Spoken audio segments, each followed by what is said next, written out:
هنحب بعض بس مش هنقول، ابعد بعيد وانتي كمان على طول. نبعت كلامنا للسما جوابات، والناس تقول البعد للمجهول. كان في كلام يتقال وحكاوي جوايا، كان في وعود ياما وانا وانت اهو حكاية. كان بس ليه التفاصيل تفضل ملازمانا. باريس، شانزليزيه، نوفمبر، جو بارد ممتلئ بالسحاب والغيوم.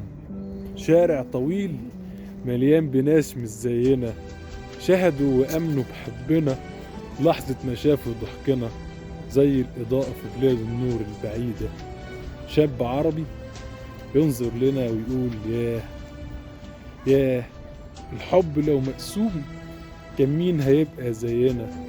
توهة شوارع، زحمة السير الطويلة، أصوات كلاكسات بتزفنا لدخولنا دنيا من جديد.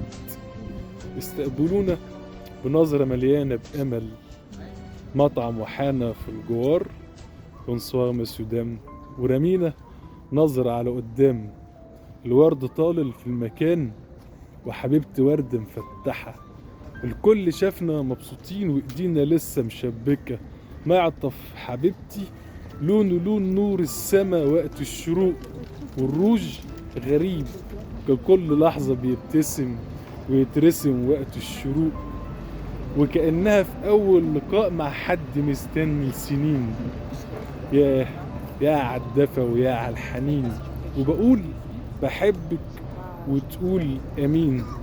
القصة مش توثيق حقيقة ولا هي من وحي الخيال. الشعر مجبور يوجعك ولو انت دارس في المجال.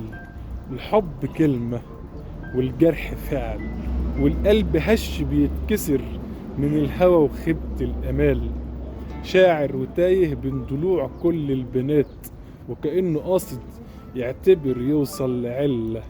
ليه علاقة بتتولد من الشقة وتشوفها تبكي وتتجبر وكأنها هدية سنين، وفي زاوية تانية مستحيلة تكتمل، كاملة وفاقدة للأمل. إحساس مهين للقلب والإنسان بيشعر كونه حي. صدمات كتيرة بتقتلك وانت الوحيد، بتسيب حياتك للبشر بيجربوا ياخدوا اللي ناقص واللي فاض ويقربوا ويبعدوا من غير ميعاد. كل البعاد اللي اتكتب عن ناس ديكوم، وبعدنا صعب يتحكي. ازاي بنعشق بعضنا ونحبنا لأبعد حدود، وازاي إشارة ربنا بتثبت حقيقة قربنا في وسط الوجود. ملعونة نظرة ناس ما بتحسش ولا صون المشاعر، ملعونة قصة اتدونت بجرح وقساوة وحب وغباوة وبطلها شاعر. محمد خميس.